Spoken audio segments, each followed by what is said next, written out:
बंगाल में चुनाव की तारीखें नजदीक आने के साथ ही साथ सियासी हमले अब और ज्यादा तीखे हो गए हैं। आज बंगाल में बीजेपी के दिग्गजों के साथ साथ ममता बनर्जी ने भी प्रचार और तेज कर दिया है। साथ ही साथ ममता के बीजेपी पर हमले अब और ज्यादा तेज हो गए हैं। बांकुड़ा की रैली में आज उन्होंने सीधे सीधे अमित शाह पर निशाना साधा और चुनाव आयोग के कामों में हस्तक्षेप का आरोप जड़ दिया। तो वहीं दूसरी तरफ पुरुलिया की रैली में योगी आदित्यनाथ ने हिंदू कार्ड खेला और ममता बनर्जी पर हिंदू विरोधी होने का आरोप लगा दिया। आज रक्षा मंत्री राजनाथ सिंह भी पश्चिम मेदिनीपुर में रैली करने पहुंचे। उन्होंने ममता को बंगाल में हिंसा के लिए जिम्मेदार ठहराया।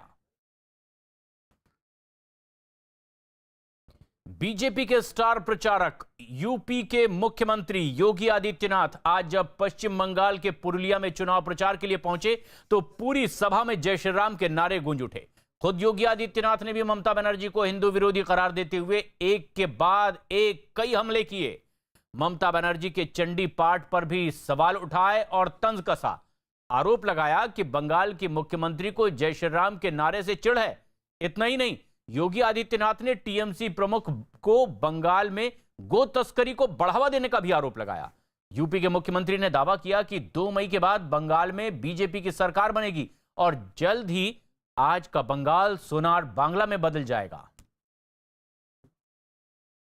जय श्री राम, जय जय श्री राम। ममता दीदी जय श्री राम के नारे से बहुत चिढ़ती है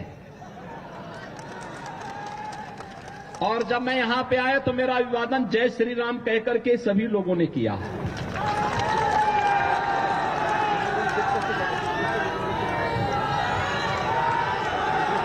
दोनों हाथ लगा करके बोलेंगे जय जय श्री राम, जय जय श्री राम। दोनों हाथ लगा करके बोलेंगे जय जय श्री राम, जय जय श्री राम। वैसे एक परिवर्तन तो हुआ है। 2014 के पहले इस देश के अंदर एक ऐसी पीढ़ी, एक ऐसी नस्ल पैदा हो गई थी बड़ी संख्या में, जो मंदिरों में जाने को ये मानते थे कि उनके सेकुलरिज्म इससे खतरे में पड़ जाएगा। लेकिन आज मैं देख रहा हूं ममता दीदी भी अब मंदिर में जाकर के चंडी पाठ कर रही है। ये परिवर्तन है ना। ममता दीदी जय श्री राम के नारे से बहुत चिढ़ती है और जब मैं यहां पे आया तो मेरा अभिवादन जय श्री राम कहकर के सभी लोगों ने किया। पुरुलिया के बाद योगी आदित्यनाथ की रैली बांकुड़ा में हुई, जहां उन्होंने आरोप लगाया कि ममता बनर्जी लोगों को राम से दूर करने की कोशिश कर रही हैं। इसके बाद योगी पश्चिमी मेदिनीपुर के कुछ और चुनावी जनसभा में संबोधित करने के लिए बेलदा पहुंचे। बांकुड़ा में कुल 12 विधानसभा की सीटें हैं, जिनमें से 4 सीटें सालतोरा, छतना, रानीबंद और रायपुर में पहले चरण में ही मतदान है। इसके अलावा योगी आदित्यनाथ की पश्चिमी मेदिनीपुर में भी रैली और पश्चिमी मेदिनीपुर में 4 विधानसभा की सीटें हैं, जहां पहले चरण में मतदान होने वाला है।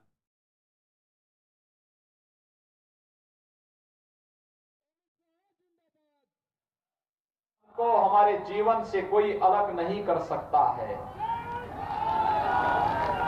जो भी राम से हमें अलग करने का प्रयास करेगा उसे सत्ता से वंचित होना पड़ेगा। और ममता दी ने तय कर लिया है कि अब बंगाल की जनता ने बर्दाश्त नहीं करेगी जब उन्होंने राम का विरोध करना प्रारंभ कर दिया है। अमित सिंह हमारे सहयोगी हमसे सीधे जुड़ रहे हैं। अमित, एक के बाद एक कई हमले हो रहे हैं, आखिर क्यों सबसे अहम मान रही है बीजेपी योगी की इस रैली को लेकर के भी, और जो सबसे खास बात कही हो योगी आदित्यनाथ ने, वो क्या? देखिए 2019 लोकसभा चुनाव में योगी आदित्यनाथ, मुख्यमंत्री योगी आदित्यनाथ जो है वो उन्होंने पुरुलिया का दौरा किया था, पुरुलिया में जनसभा को संबोधित किया था और उसके बाद पुरुलिया की जो लोकसभा सीट है उस पर बीजेपी की जीत हासिल हुई थी। और जो यहाँ पर 9 विधानसभाएं हैं और लोकसभा चुनाव में 8 विधानसभाओं में बीजेपी को लीड मिला था, जिसकी वजह से योगी आदित्यनाथ जो ब्रांड है उनको यहाँ पर लोग बहुत सुनने के लिए आते हैं। और ये जो इलाका है पुरुलिया का, ये झारखंड से सटा हुआ इलाका है, तो जाहिर तौर पर यहाँ पर जो महतो वोटर हैं, महतो वोटर काफी अहम है यहाँ पर इस पूरे इलाके में। कई लोग यहाँ पर मेरे साथ मौजूद हैं इस गांव में कि जो कि योगी आदित्यनाथ को सुनने के लिए यहाँ से तकरीबन 30 किलोमीटर की दूरी पर वो पहुंचे हुए थे जनसभा को सुनने के लिए। योगी आदित्यनाथ ने बहुत सी बातें की और कहा कि जय श्री राम को लेकर दीदी को चिढ़ है, लेकिन उनका जो अभिवादन है वो जय जय श्री राम को लेकर किया गया था। किस तरीके से देखते हैं आप योगी आदित्यनाथ की रैली को, क्योंकि आप योगी आदित्यनाथ को सुनने के लिए आप वहां पहुंचे हुए थे उस ग्राउंड में? योगी आदित्यनाथ वो हिंदुत्ववादी नेता है, वो बहुत अच्छा है, वो बाहर से आए थे, हम लोग का सब समर्थन है उसमें। सर समर्थन, आप किस तरीके से देखते हैं इस योगी आदित्यनाथ की रैली को? हम योगी आदित्यनाथ को हिंदू ब्रांड एम्बेसडर के रूप में देखते हैं।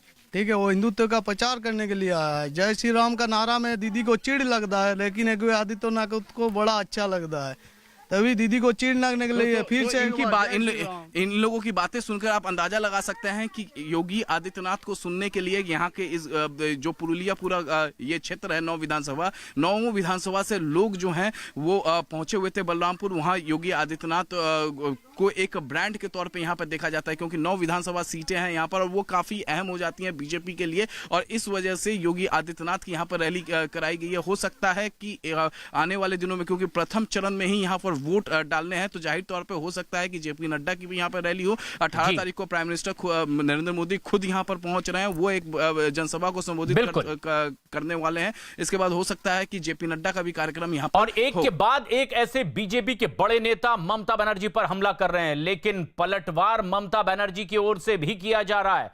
पश्चिम बंगाल के बांकुड़ा से ममता बनर्जी की ने गृह मंत्री अमित शाह पर सीधे हमला किया है।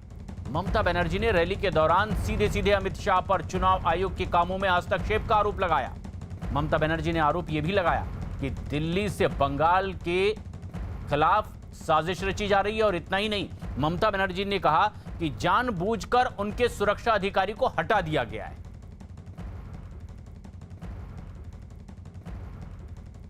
বিজেপি খেলা হবে 27 তারিখে আপনাদের এখানে প্রথম ভোট আছে। বাঁকুড়ায় দেখেছেন আগের বার ভোট পেয়ে জিতেছিল বিজেপি, বিষ্ণুপুরে জিতেছিল বিজেপি। कि बीजेपी जितना भी खतरा मेरे को कर सकता है करने दो, हम उसको कोई केयर नहीं करती हूँ, लेकिन एक बार जो हमसे टकराएगा वो चूर चूर हो जाएगा।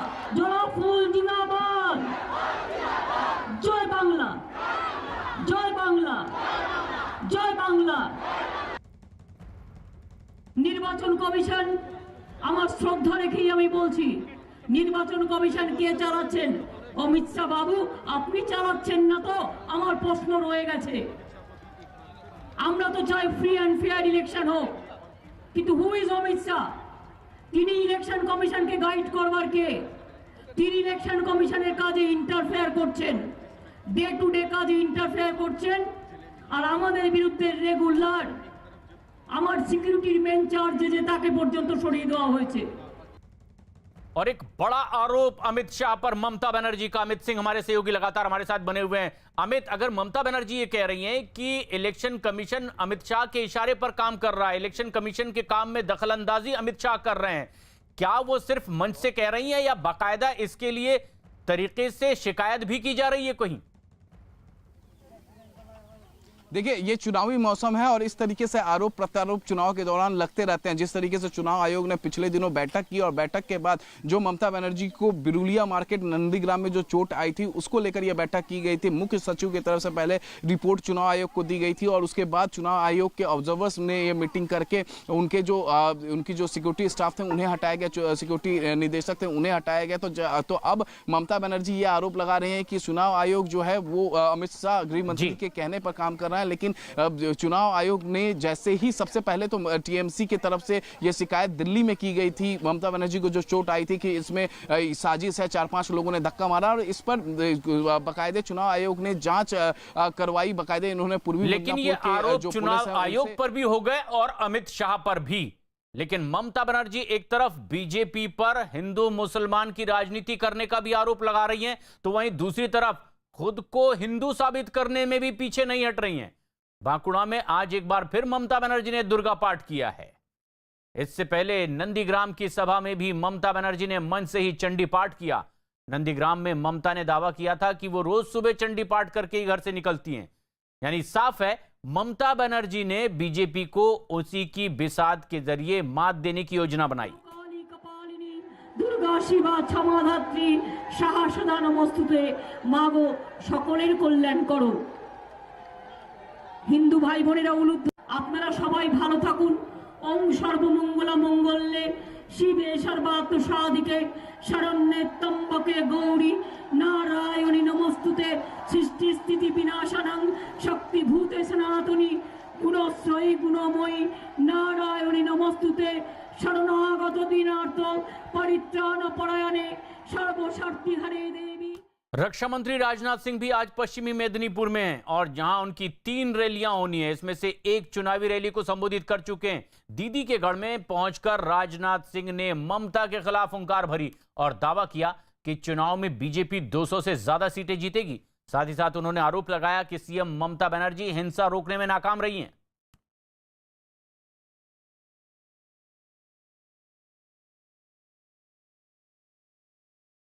ममता जी ने कहा था मां माटी मानुष। अरे भाइयों, आज न मां सुरक्षित है, न मानुष सुरक्षित है, न पश्चिमी बंगाल की माटी सुरक्षित है। इसका जवाब ममता जी से दिया जाना चाहिए। अब हाल में एक मीटिंग में गई थी, थोड़ी सी चोट लग गई। अब चोट लग गई तभी उन्होंने आरोप लगा दिया कि भारतीय जनता पार्टी के लोगों ने हमारे ऊपर आक्रमण किया। मैं आपसे पूछना चाहता हूं, क्या यह सच्चाई है? मैं नहीं कहना, जांच एजेंसियों ने कहा है उन्हें पैर में यदि चोट लगी है तो भारतीय जनता पार्टी के लोगों के कारण चोट नहीं लगी है। चोट लगी है तो उनकी सुरक्षा में कमी थी और उनके कारण चोट लगी है। बहनों भाइयों, पश्चिमी बंगाल की मुख्यमंत्री से, ममता दीदी से मांगते रहे हम लोग, यहां के किसानों की सूची दे दीजिए, लिस्ट दे दीजिए, ताकि हम 6-6 हजार रुपया उनके खाते में डाल सकें। बहनों भाइयों, हमको वह लिस्ट, लोगों के नाम की सूची ममता दी ने नहीं। क्या करे मोदी? बहनों भाइयों, मोदी जी की यह पीड़ा है और उन्होंने कहा है यदि इस बार यहां पर भारतीय जनता पार्टी की सरकार बनती है और उनको विश्वास है कि बनेगी, तो बहनों भाइयों 6,000 रुपया आपका पहले का और आगे का पूरा पैसा आपके खाते में जाएगा। मैं आपको भरोसा और विश्वास दिलाकर जाना चाहता हूं।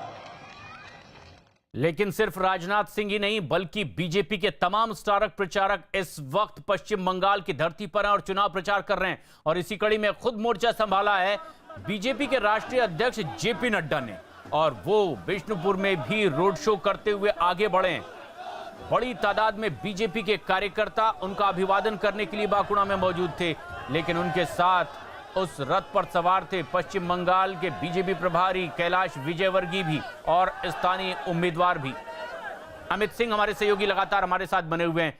अमित, जेपी नड्डा भी अब मैदान में रोड शो करते नजर आ रहे हैं। कौन कौन से ऐसे मुद्दे हैं जिसे लेकर जनता से वो बातचीत भी कर रहे हैं और उन्हें इन दावों के साथ बीजेपी को वोट करने की अपील कर रहे हैं कि वो सरकार जब बनाएगी तो क्या बेहतर कर पाएगी? देखिए प्रशांत, लॉ एंड ऑर्डर एक बड़ा मुद्दा है यहाँ पर, विकास एक बड़ा मुद्दा है, और जिस तरीके से पिछले 10 साल में ममता सरकार का जो कुशासन रहा है उससे मुद्दा बना रही है बीजेपी। जिस तरीके से ममता बनर्जी को चोट आई है, उसके बाद बीजेपी के जो नंबर 2 के जो नेता हैं वो लगातार हमलावर थे। बीजेपी की तरफ से अब अपने नेताओं को हिदायत दी गई है कि वो ममता बनर्जी पर हमलावर ना रहें, बल्कि जो बड़े नेता हैं, चाहे वो राजनाथ सिंह हो, जेपी नड्डा हो, अमित शाह हो, वो सीधे कह रहे हैं कि वो भगवान से प्रार्थना करते हैं कि जल्द से जल्द ममता बनर्जी स्वस्थ हो जाएं और वापस चुनाव प्रचार में लग जाएं। तो जाहिर तौर पे जो यहाँ पर जो बड़ा मुद्दा है वो विकास का मुद्दा है, लॉ एंड ऑर्डर का मुद्दा है, और जो कुशासन ममता सरकार के पिछले 10 साल का है उसे बीजेपी के बड़े नेता मुद्दा बना रहे हैं चुनाव में। बिल्कुल। और ऐसे में जबकि अब एक के बाद एक हमले हो रहे हैं, आरोप प्रत्यारोप की सियासत हो रही है, तो वहीं सबसे खास बात यह है कि बीजेपी लगातार ममता बनर्जी को घेरने का कोई मौका नहीं गंवाना चाहती। बीजेपी दावा कर रही है कि जितनी भी जनहित की केंद्र की योजनाएं हैं उन्हें ममता बनर्जी ने वहां लागू नहीं किया है, लेकिन जब बीजेपी की सरकार बनेगी तो सोनार बांग्ला का सपना पूरा होगा। दीदी अपनी पैकिंग करें, कितना ड्रामा कर लें, नाटक कर लें, पश्चिम बंगाल की जनता ने मन बना लिया है कि इस बार भारतीय जनता पार्टी की सरकार बनानी, और प्रधानमंत्री के लिए इस तरह की ओछी बयानबाजी करके वो अपना कद खुद ही घटा रही हैं ममता दीदी। वही देश चलाएंगे क्या? उनकी बहुत इच्छा थी चीफ प्राइम मिनिस्टर बनने के लिए, लोगों ने उनकी सीट ही कम कर दी, इसलिए जो काम उनको दिया गया था उसमें फेल हो गए हैं। अब हारने का डर से प्रधानमंत्री पर सवाल उठा रहे हैं। लोग तो उनको जवाब मांग रहे हैं कि 10 साल आपने क्या किया। लोगों ने प्रधानमंत्री को दोबारा ज़्यादा सीट देकर जिताया है और पूरा देश के लोग उन पर भरोसा करते हैं। ममता बनर्जी का ना अपने पार्टी पर भरोसा है, ना सरकार पर भरोसा है, ना पुलिस पर भरोसा है, और पीएम पर भरोसा होगा तो सोचना ही मुश्किल है। बीजेपी ने अपने तमाम स्टार प्रचारक पश्चिम बंगाल में उतार दिए हैं, लेकिन आज जहां जहां रैली हो रही है वो इलाका जंगल महल का है। जंगल महल बेहद अहम इलाका भी है, और जंगल महल में पुरुलिया, बांकुड़ा, झाड़ग्राम, बीरभूम और पश्चिमी मिदनापुर के जिले आते हैं। ऐसे में सबसे अहम सवाल ये कि किसका होगा जंगल महल, क्योंकि दावा ये कि जो जंगल महल जीतेगा उसे एक बड़ी लीड मिल सकती है पश्चिम बंगाल में, और जंगल महल पर सभी की निगाहें गड़ी हुई है। टीएमसी तो जोर शोर से चुनाव प्रचार करने में लगी है, तो बीजेपी भी जंगल महल पर अपना दावा कर रही है। लेकिन सबसे खास बात यह कि इस जंगल महल के इलाके के सबसे खास मुद्दे हैं क्या? बेरोजगारी, भ्रष्टाचार, विकास और स्वास्थ्य, ये ऐसे मुद्दे हैं जिस पर चुनाव लड़ा जा रहा है। बीजेपी जहां लगातार आरोप लगा रही है कि इस इलाके में बेरोजगारी बढ़ी है, भ्रष्टाचार बढ़ा है, विकास का काम नहीं हुआ, स्वास्थ्य सेवाएं नहीं बढ़ाई गई है, इसे लेकर वो ममता बनर्जी सरकार पर हमलावर है।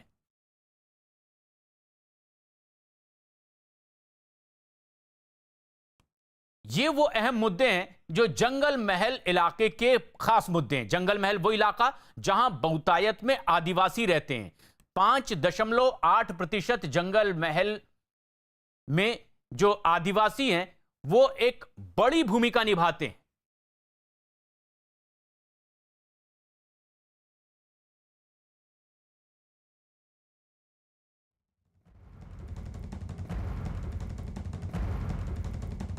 पश्चिम बंगाल में पहले चरण में ही एक बेहद अहम चुनाव जहां बीजेपी ने अपनी पूरी ताकत झोंक दी है, लेकिन बीजेपी अपना संकल्प पत्र जारी कर सकती है पहले चरण के इस मतदान से पहले। यह सबसे अहम बात है, और बीजेपी जिन जिन मुद्दों को उठा सकती है वो सबसे खास।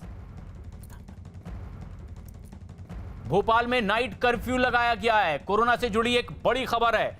कल से भोपाल में नाइट कर्फ्यू होगा। कोरोना के मामले बढ़ते चले जा रहे हैं, इंदौर में भी यह नाइट कर्फ्यू होगा।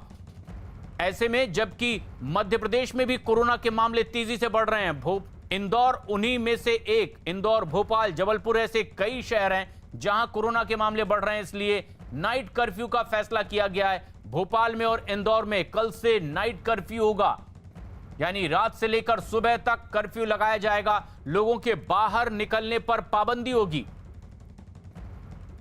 कोरोना के मामले लगातार बढ़ते जा रहे हैं, और ऐसे में मध्य प्रदेश सरकार भी चिंतित थी। शुरू में मध्य प्रदेश सरकार की ओर से यह कहा गया कि महाराष्ट्र से उसकी सीमाएं लगती है, इसलिए भी उनकी चिंताएं बढ़ रही है, और महाराष्ट्र में कोरोना का ग्राफ तेजी से आगे बढ़ा है। ऐसे में कुछ इलाके खास तौर पर कोरोना प्रभावित हैं। मध्य प्रदेश में भी अब इसकी आहट, और इंदौर, भोपाल में भी अब नाइट कर्फ्यू का फैसला किया गया। मनोज शर्मा हमारे सहयोगी फोन लाइन पर मौजूद हैं। मनोज, क्या वजह बताई जा रही है और किस तरह की तैयारी मध्य प्रदेश सरकार की? प्रशांत, आंकड़े बोल रहे हैं। मध्य प्रदेश में बीते 24 घंटों में 800 मामले आए, भोपाल में 250 से ज्यादा मामले सामने आए। इसके अलावा इंदौर में भी मामले 150 से ऊपर इंदौर के मामले थे। जाहिर तौर पर ये जो आंकड़े हैं वो आज मुख्यमंत्री से जो हमारी बातचीत हुई तो मुख्यमंत्री ने कहा कि अब लगातार आंकड़े बढ़ रहे हैं और ऐसे में नाइट कर्फ्यू के सिवा सरकार के सामने कोई दूसरा रास्ता नहीं है, क्योंकि सरकार 2 हफ्ते से इस बात को कह रही थी अगर मामले नहीं थमे, मामलों की रफ्तार कम नहीं हुई तो भोपाल और इंदौर में नाइट कर्फ्यू लगाया जा सकता है। इसके अलावा सरकार ने और भी जिले बताए हैं कि बुरहानपुर, छिंदवाड़ा, रतलाम, उज्जैन, ग्वालियर, जबलपुर, बैतूल, खरगोन, इनमें भी 10 बजे के बाद सरकार ने कहा है कि बाजार बंद रहेगा। हालांकि कर्फ्यू जैसी हालत नहीं रहेंगी। और अभी फिर एक बात और जो सूत्र बता रहे हैं कि अगर इसी तरह से मामले बढ़ते रहे तो सरकार के पास आगे चल के लॉकडाउन जैसी स्थिति बनेगी। इसलिए अभी सरकार की कोशिश है कि फिलहाल नाइट कर्फ्यू के जरिए इन मामलों को थोड़ा थामा जाए, मामले थोड़े कम किए जाए। और इसीलिए भी अब एहतियाती कदम उठाए जा रहे हैं। लेकिन देश के कई ऐसे इलाके हैं जहां लगातार कोरोना के मामले बढ़ते चले जा रहे हैं और महाराष्ट्र उन्हीं में से एक है जहां देश में कोरोना के ग्राफ को तेजी से बढ़ते देखा जा सकता है। तो आधे से ज्यादा मामले महाराष्ट्र से सामने निकल कर आ रहे हैं। लेकिन सबसे खास बात यह जो सरकार की ओर से भी कही जा रही है कि लोगों की लापरवाही इस बढ़ते कोरोना ग्राफ की एक बड़ी वजह है।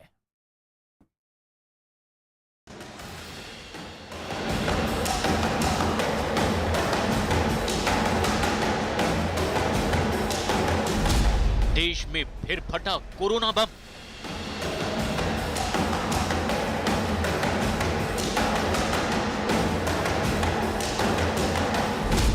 फिर लौट आई है महामारी।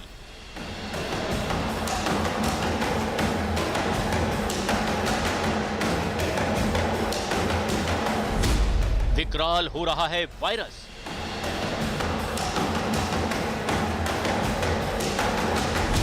देश में दूसरी लहर की दस्तक।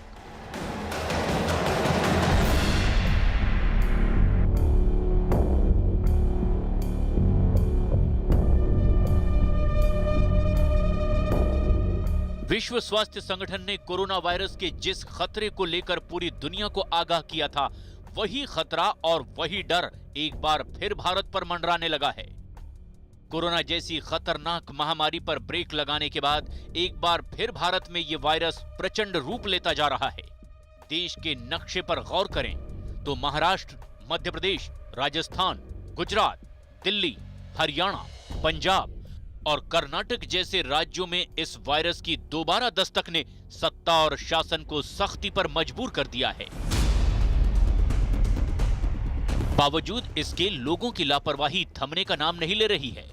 सबसे बड़ी मुसीबत तो महाराष्ट्र में सामने आई है, जहां कोरोना का ग्राफ लगातार बढ़ता जा रहा है, लेकिन लोग ना तो सोशल डिस्टेंसिंग का ख्याल रखना चाहते हैं और ना ही मास्क पहनना लोग जरूरी समझ रहे हैं।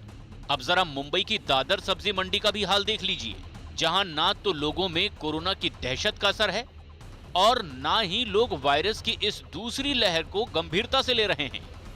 मुंबई में कोरोना के आंकड़े तेजी से बदल रहे हैं और साथ ही साथ हर दिन बढ़ते जा रहे हैं, लेकिन साथ में अगर कुछ बदल नहीं रहा है तो कोरोना नियमों की धज्जियां उड़ाना। मैं इस वक्त मौजूद हूं दादर की सब्जी मंडी में और यहां पर देखिए कि किस तरह से हर दिन जिस तरह की तस्वीर नजर आती है उसी तरह की तस्वीर आज भी नजर आती है। आज की तस्वीर इसलिए अहम है क्योंकि इसको लेकर कल न्यूज 18 ने मुंबई की मेयर किशोरी पेंडरेकर से सवाल पूछा था और उन्होंने कहा था कि इस पर कदम उठाया जाएगा और या तो अलग अलग हिस्सों में बांट दिया जाएगा या तो इस मंडी को बंद कर दिया जाए, लेकिन उस बात का कोई असर मेयर की अब तक देखने को इस मंडी में नहीं मिल रहा है। और ये तस्वीरें साफ तौर पर ये बयां करती हैं कि किस तरह से जो है कोरोना नियमों की धज्जियां उड़ाई जा रही हैं।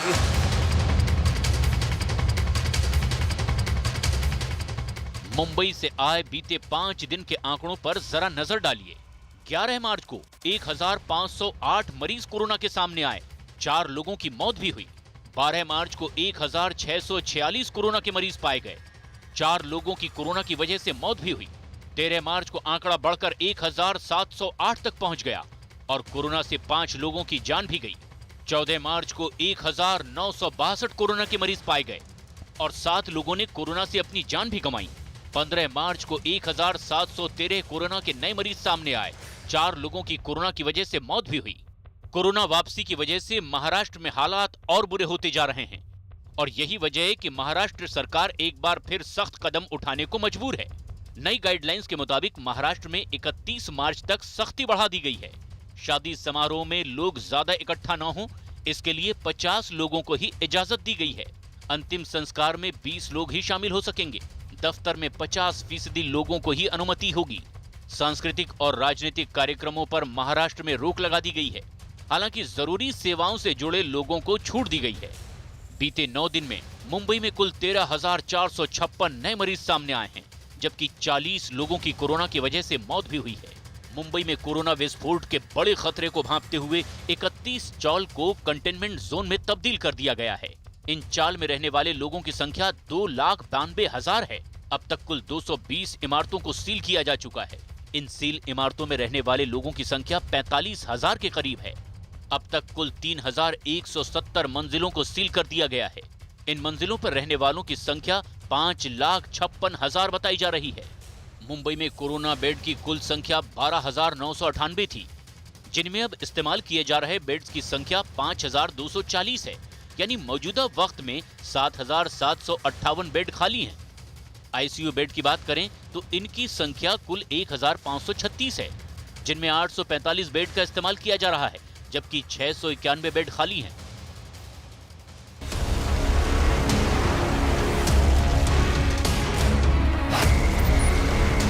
उधर महाराष्ट्र से ही लगे मध्य प्रदेश में 24 घंटे में कोरोना के करीब 800 मामले सामने आए हैं। मध्य प्रदेश की राजधानी भोपाल में भी कोरोना की दस्तक ने प्रशासन को सख्त कदम उठाने पर मजबूर कर दिया है। बीते 24 घंटों में यहां कोरोना के 259 मरीज सामने आए हैं। कोरोना के लगातार बढ़ते मामलों की वजह से भोपाल जिले में धारा 144 लगा दी गई है। लोगों को हिदायत दी गई है कि किसी भी तरह के सार्वजनिक कार्यक्रमों को रात 10:30 बजे तक खत्म करना होगा। इस दौरान जुलूस, रैली और धरना प्रदर्शन पर रोक रहेगी। आम जन से भी मैं निवेदन करता हूं, प्रार्थना करता हूं, निश्चिंत ना हो, मास्क लगाएं, सावधानियां रखें, बाकी भी आवश्यक उपाय किए जाएं।